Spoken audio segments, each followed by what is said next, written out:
FDO Construction Méditerranée vous présente les aléas du direct. Avec FDO, ensemble, bâtissons l'avenir.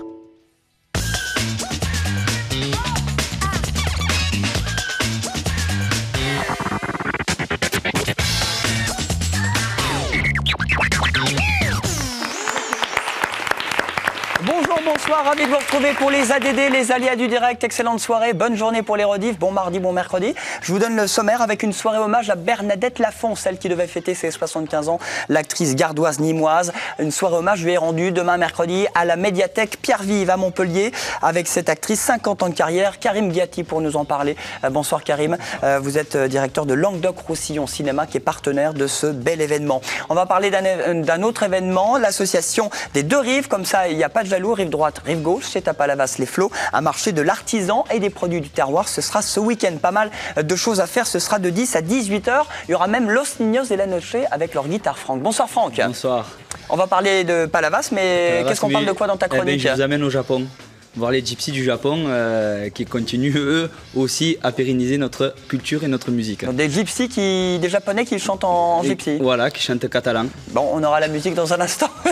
Bon, on salue Mélanie, donc la responsable pour l'association des commerçants pour redynamiser le village. On salue Toumen Show en tête à tête. Ils sont deux sur scène, c'est Peter et Greg. Bonsoir les gars. Bonsoir. Et bienvenue bientôt au Point Com, notamment le 12 et 26 mars. Il y a 5 autres dates, je les donnerai dans un instant. La chronique ciné avec mon Nico. Salut Nico. Salut, on parle de Super Chondriac aujourd'hui, le nouveau film de Danny Boone. Et puis on ira faire un tour en avion avec Non-Stop, c'est un thriller américain avec un joyeux bordel dans un avion, vous allez voir ça. Et puis nous aurons Manu Payet, One Man Show, comédien lui aussi. C'est son premier long métrage, ça s'appelle Situation amoureuse, c'est compliqué, ça sort dans quelques semaines. Interview dans un instant de Manu Payet qui était de passage à Montpellier il y a quelques semaines pour l'avant-première du film. Voilà pour le sommaire, c'est parti pour les ADD, bienvenue tout le monde. Je le disais dans le sommaire, donc cette soirée hommage qui va se dérouler donc demain mercredi, soirée hommage à Bernadette Lafont, célèbre actrice née à Nîmes, décédée à Nîmes en juillet dernier. 130 films et 50 ans de carrière. C'est ça, déjà, les chiffres sont impressionnants. Un sacré CV de cette actrice. Absolument. Et son premier court-métrage, c'est Les Mistons, tournage en août 57 à Nîmes, de François Truffaut, qui démarre vraiment la nouvelle vague. Et puis jusqu'à Paulette et jusqu'à Attila Marcel, le film de Sylvain Chomet. Donc effectivement, ce sont des décennies de cinéma. Donc ça, l'événement de demain soir, c'est cette projection d'un documentaire de Véronique Aubouy sur Bernadette Lafont et qu'on accompagne, nous, à Languedoc-Roussillon Cinéma, avec la sortie du livre de Bernard Bastide, publié chez Atelier B à Nîmes. Et on est vraiment content, effectivement, d'être très près de lui. Et tout ce livre tout ce travail a été fait avec elle, en pensant aussi à tout ce qui va se faire tous les deux ensemble.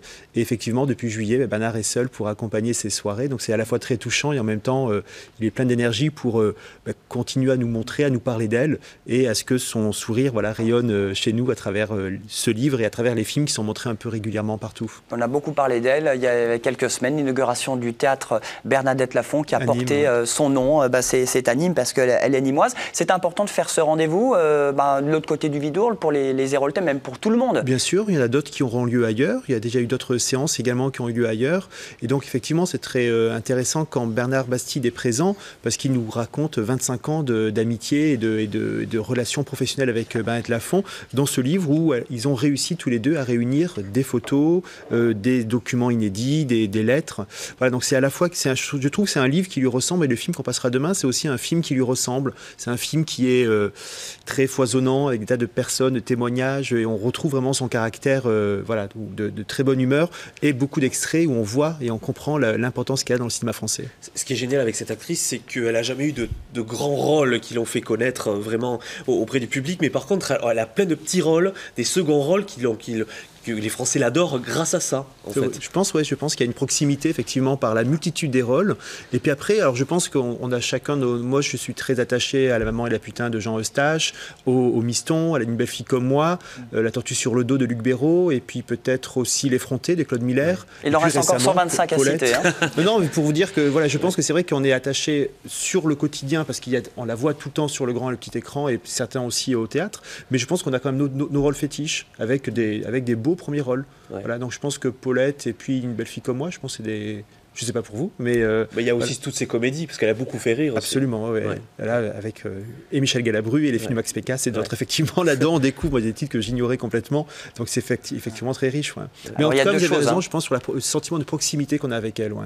Il y a deux choses. Donc, effectivement, demain, il y a le documentaire, cette projection, Bernadette Lafont, une sacrée bonne fan. Et puis, il y a la dédicace avec, effectivement, vous l'avez dit, Bernard Bastide, l'historien du ciné, qui a eu un prix, d'ailleurs. Cet auteur qui fait Bernadette Lafont, une vie de cinéma. On l'avait rencontré il y a quelques semaines lors du salon de la bio à Nîmes, rencontre avec cet historien et cet écrivain qui sera là donc demain à Pierre-Vive à Montpellier. On l'avait rencontré à Nîmes au salon de la bio. Écoutez-le. J'ai envie de dire c'est presque un livre d'amour, quoi. C'est une preuve d'amour de cette relation formidable que j'ai nouée d'amitié sur le long cours avec elle. J'ai eu la chance de la rencontrer en 1987. Elle était présidente des ateliers cinéma de Nîmes, donc qui était destiné à former des jeunes gens au métier du cinéma. J'étais moi-même un jeune cinéphile nîmois, rêvant de cinéma, rêvant de Paris, et je l'ai rencontré à Nîmes, place du Marché. Nous avons signé ensemble des livres, puisque mon premier livre était consacré au Miston de François Truffaut, qui était le premier film de Bernadette, et à partir de là, nous avons noué une amitié qui s'est renforcée quand je suis allé vivre à Paris et qui, a quelque temps, a pris la tournure de ce livre, puisque je lui ai proposé, je me souviens de l'expression, je lui ai dit, ça serait bien si on faisait un beau livre d'images, parce qu'elle avait déjà des autobiographies qui étaient sorties, mais jamais un album. Et depuis, Bernard Bastide a eu une récompense début février, il a eu un prix. Absolument, et qui récompense justement l'album. C'est le syndicat français de la critique qui donne chaque année le prix du meilleur film, le prix du meilleur livre et du meilleur album. Et donc effectivement, par ces très belles illustrations, bien accompagnées aussi de ses textes et d'une filmographie complète, il a eu ce prix qui est assez prestigieux effectivement. Soirée hommage à Bernadette Lafont, demain mercredi, à la Cité des Savoirs, Pierre-Vive, le domaine du Conseil Général, à la médiathèque, projection, rencontre et donc dédicace pour cette soirée. C'est à 20h et l'entrée est libre. Libre, absolument. Merci beaucoup Karim d'être venu sur le plateau. On enchaîne, on continue à parler ciné, mais les sorties dans les salles héroltaises demain mercredi.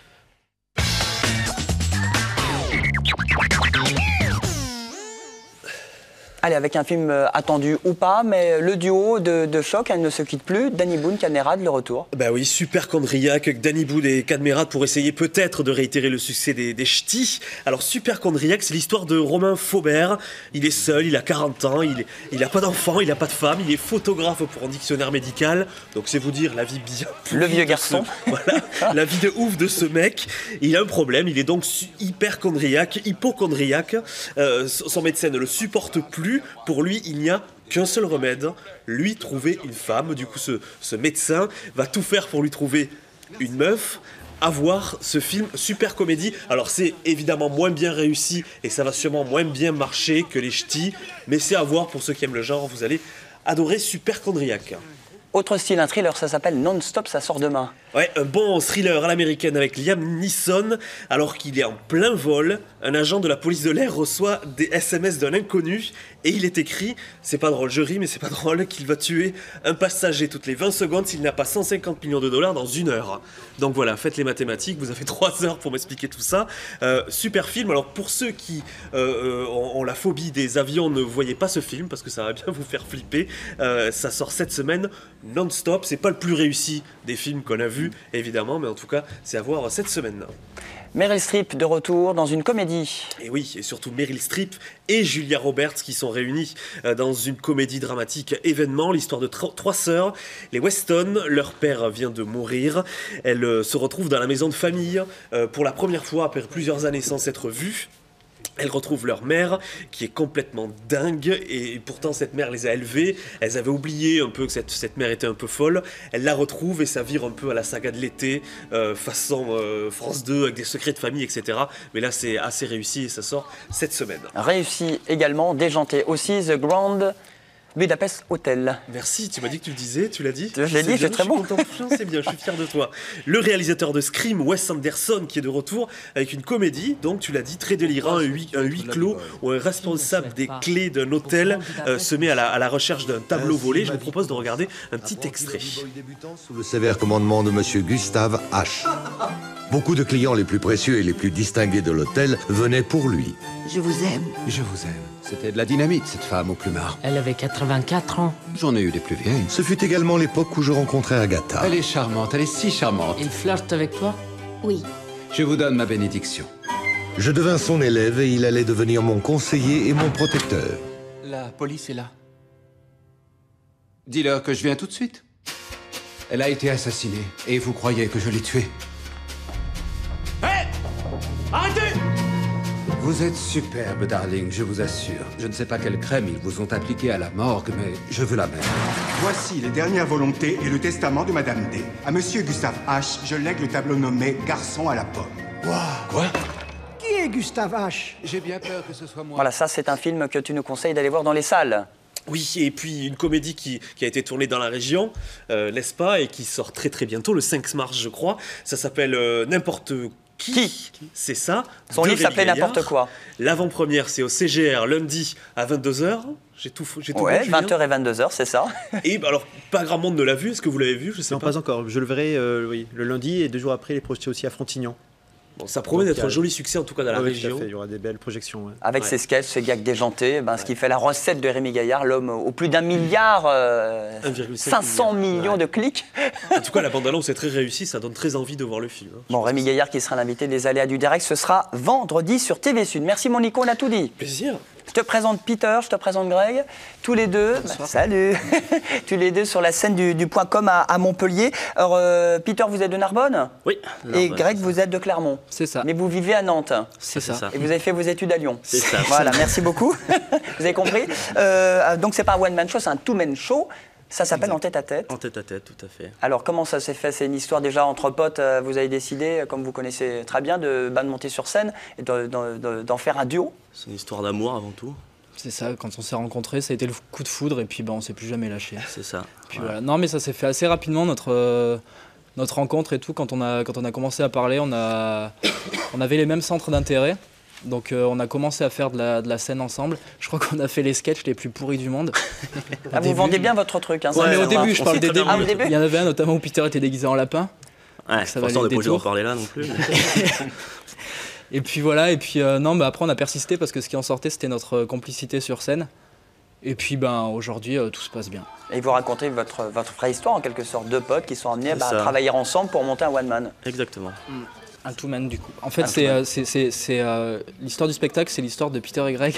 On n'est pas d'accord là-dessus mais... Si on est d'accord, on fait le même spectacle. C'est l'histoire de Peter et Greg qui veulent chacun, qui voulaient chacun à la base faire leur one man.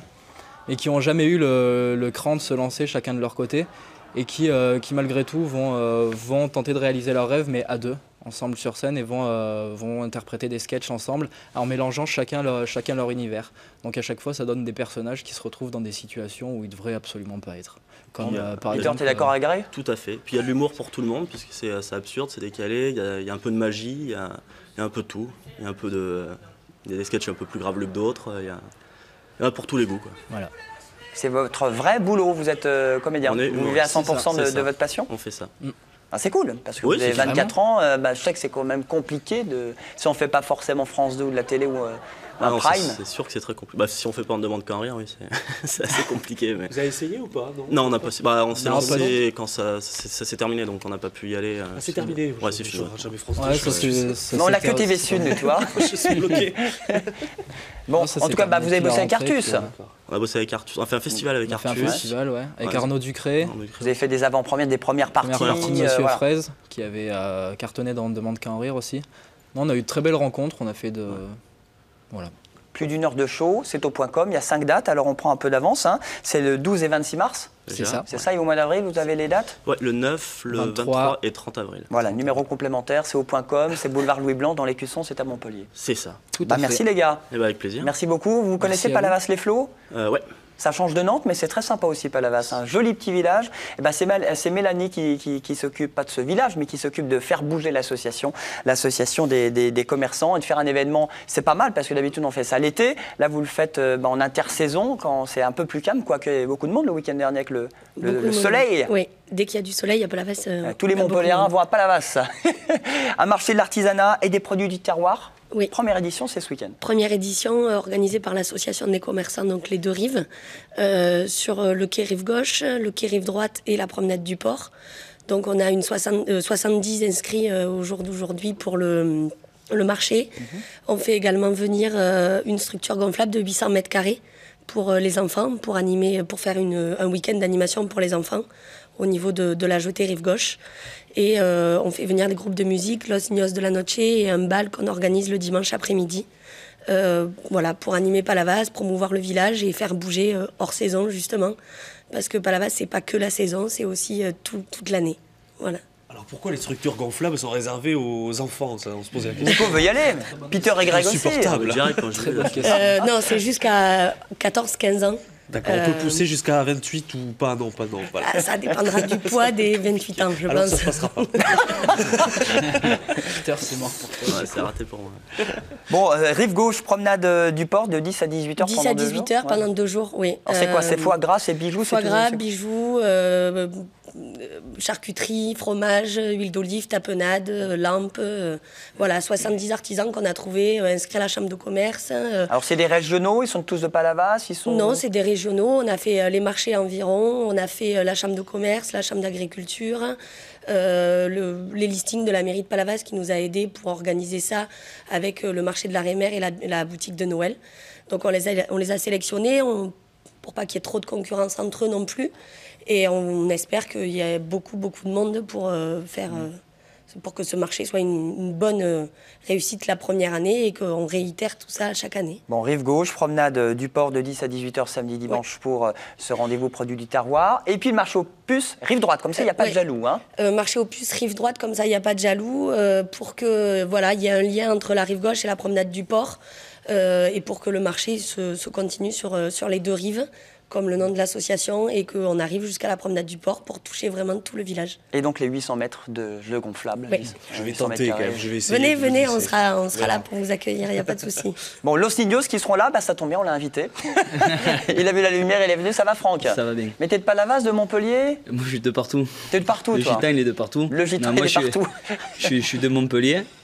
Et donc, avant de jouer pour eux et que ce soit des gens qui m'emploient, c'est mes amis aussi, parce qu'elle a une sœur jumelle. Et donc, elle m'a demandé de venir gracieusement pour faire ce marché la première année. C'est pour la bonne cause, je crois. C'est pour la bonne cause. Et donc, on est venu, on y a dit, il n'y a pas de souci, on sera là. Et on animera pendant 1 heure de 11h30, midi et demi, le marché. Ça, c'est dimanche. C'est dimanche à midi, voilà. Alors, c'est quoi ton album? C'est rien du tout, c'est pour le plaisir, c'est la musique, c'est voilà. C'est pour se faire plaisir et leur faire plaisir avant tout. Bon, la jumelle, elle est où, Mélanie, là? Juste derrière. Elle est là. Elle peut venir? Vous pouvez venir me faire un petit coucou? J'aimerais vraiment voir si c'est des vrais ou des fausses. Ah oui, dis donc, oui. Allez, on l'applaudit, vous venez me voir? La jumelle. La jumelle, la jumelle. Elle est à côté, mettez-vous bien à côté. Voilà. Elle est là. Elle se ressemble ou pas? Oui, c'est vrai, il y a un truc quand même. Il y a un truc. Vous êtes commerçante ou pas, Mélanie? Oui, on a un restaurant sur Palavas. Qui s'appelle? La Passerelle. La Passerelle. On y mange bien? Je crois. Je crois que oui. Franck. Franck, il y mange? De temps en temps.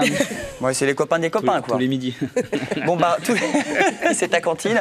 Rendez-vous samedi, dimanche, première édition? Oui, première édition. Avis donc au Montpellierin, et puis on croise les doigts pour la météo aussi, ça. Bah, il fera beau, il fait tout le temps beau à Palavas quand on fait quelque chose. Voilà, ça flotte à Montpellier, mais il fait beau à Palavas. C'est vrai, en plus. Merci. C'est un microclimat. Merci Mélanie. Avec plaisir. On va continuer avec la chronique Gypsy. On était avec Franck, on continue avec son actualité.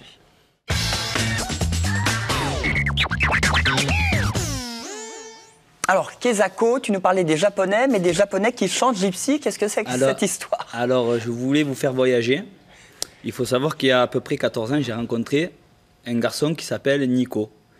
Et je l'ai vu avec la guitare dans les Saintes-Maries de la Mer. Et je suis un des premiers gitans à avoir joué avec lui à la guitare dans les Saintes-Maries de la Mer. Et pratiquement tous les ans, il fait le voyage pour venir aux Saintes le 24 mai pour le pèlerinage des gitans. Et il a monté un petit groupe gypsy au Japon et il se produit dans tout le Japon. Il faut savoir que quand même nous faire venir au Japon, ça coûte de l'argent. Et lui, il est directement sur place, donc ça nous fait plaisir aussi de le voir. Chaque fois que les Gypsy Kings partent au Japon, vont à sa maison, parce qu'il a mis avec les Gypsy Kings, avec Chico les Gypsy, enfin il a mis un peu avec tout le monde. Et il continue à pérenniser notre musique sur notre continent. Et ça nous fait vachement plaisir. Et on a retrouvé une vidéo sur YouTube où il chante Volare. Et je voulais vous le faire découvrir. Eh bien, on l'écoute.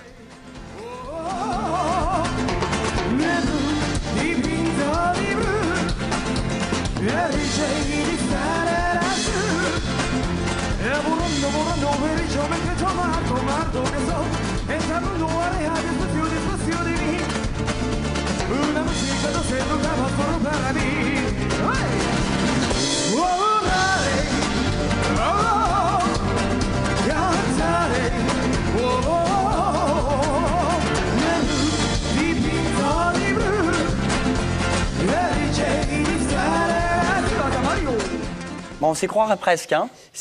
Musicalement, ils sont vraiment au top. Après, c'est les voix, parce que la voix gypsy, c'est vraiment...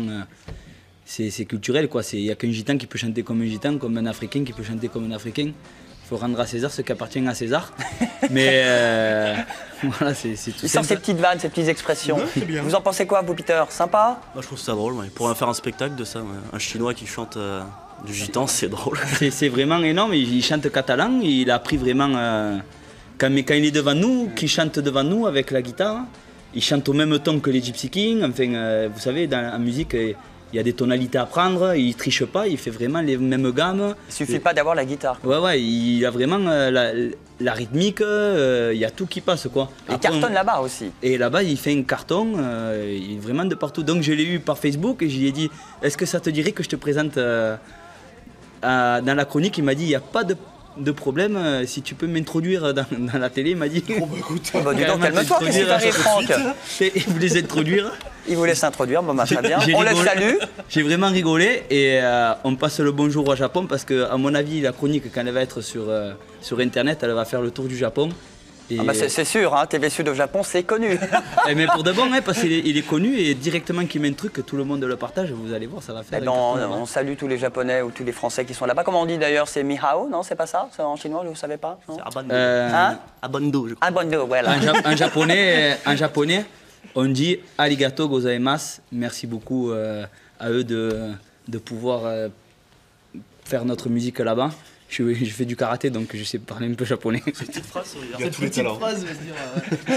Arigato, ça veut dire donc... Arigato, ça veut dire bonjour, je m'appelle Frédéric, je suis parti. On rappelle le nom, Franck, du groupe? Et c'est Nico, Alma de Nico. Voilà. L'âme de Nico. Les Gypsy Kings que nous aurons bientôt dans les aléas du direct qui sont en concert hier soir à Paris. Il y a quelque chose qu'on a oublié de dire quand même, c'est que les Gypsy Kings ont eu le Grammy Awards aux États-Unis. Personne n'en parle, on parle que de Daft Punk. Et les Gypsy Kings quand même ont eu le Grammy Awards World Music aux États-Unis. Et moi j'aimerais le dire aujourd'hui à la télé. Et ils viendront nous en parler sur le plateau très bientôt. Les Gypsy Kings, yo. Merci beaucoup, Franck. On termine les aléas du direct avec Manu Payet, passage au Gaumont Multiplex de Montpellier la semaine dernière, connu pour faire de one man évidemment, mais connu pour faire aussi de la radio, mais surtout acteur. C'est son premier long métrage. Ça s'appelle Situation amoureuse, c'est compliqué. Petit clin d'œil à Facebook. Ça sort le 19 mars. L'histoire de Ben, Manu Payet, qui va se marier dans quelques jours et qui fait la rencontre de son ex ou celle avec qui il aurait rêvé de sortir, les années collège qui reviennent. Alors va-t-il se marier? Va-t-il rester avec son ancien ami des années collège? On regarde Manu Payet, entretien, interview de l'acteur. Reconnais que t'es le mec le plus irresponsable d'Île-de-France. C'est déjà un miracle que t'aies trouvé une meuf. Ouais. Et bientôt, ta femme. Ça va pas, Ben? Tu vas pas croire ce que je vais te dire là. Qui est entré dans mon bureau pas plus tard que hier? Vanessa Bestel-Himself. Est-ce qu'on n'a pas envie d'aimer l'autre aujourd'hui, maintenant qu'on a 30 ans, 35 ans, 40 ans? Est-ce qu'on n'a pas envie d'aimer l'autre aujourd'hui comme à l'époque on aimait cette Vanessa? Est-ce que... Et puis à l'époque on avait que ça à faire d'aimer, de tomber amoureux. On était au lycée, on était chez nos parents, on était au collège, on était encore plus chez nos parents. Donc il y avait moins de trucs, tu sais, de la vie d'aujourd'hui. Là t'es venu en bagnole, un chien il veut se garer, un chien une connerie, mais à l'époque moi j'avais que ça à faire que de tomber amoureux. Ça, mes devoirs, voilà, bon. Donc j'avais tout le loisir et j'étais pleinement disponible et ouvert à l'amour, qui n'est pas venu, bon.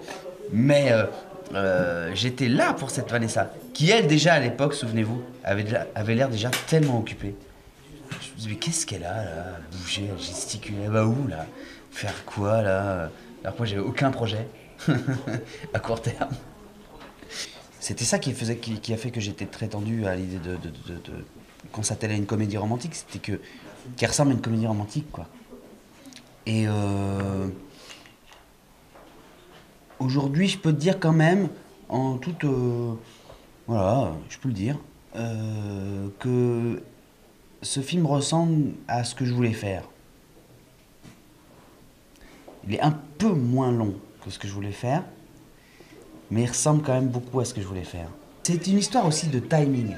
Il y a dans l'histoire de ces mecs-là, que je suis encore aujourd'hui, mais j'ai été, Ben, profondément quand j'étais gamin, une histoire de timing, c'est-à-dire que si ça doit arriver, ça va arriver en même temps. On n'est pas ces gars. C'est exactement le blond de Gad Elmaleh, quoi. On n'est pas ces gars-là. T'es pas ce gars, peut-être, je te le souhaite, hein, mais ils sont rares quand même, ces mecs à qui, bah voilà, il y a Vanessa qui revient, c'est cool, c'est exactement la période où il est célibataire. Et puis après, et bah, boum, ils rompent et arrive Juliette. Non. Lui, c'est un gars, s'il y a deux meufs qui doivent arriver dans sa vie, elles vont arriver en même temps et ça va foutre une merde noire. C'est le sandwich qui du départ. C'est la même chose. Et pour toi, impossible d'avoir les deux en même temps? Non. Non, parce qu'encore une fois, c'est pas ce gars-là, le mec. Il ira pas jusque-là. Il est incapable de faire ça. Il est incapable d'aller jusque-là. Tu vois bien que il t'a vu où il finit. Hein. Il va chez elle, il va jusqu'à aller chez elle. Hein. Il se tape le canapé. Hein. Il essaye pas. Non, c'est pas ce mec-là. Ah, ça s'appelle Situation amoureuse, c'est compliqué. Merci, on s'est bien entraîné. Ça sort le 19 mars. Une comédie à aller voir. Merci à tous. C'est déjà terminé pour les aléas du direct. Merci à tous nos invités. Merci. À demain sur TV Sud. Bye bye sur TV Sud. Merci à tous. À demain.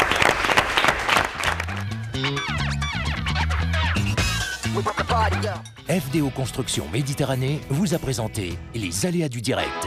Avec FDO, ensemble, bâtissons l'avenir.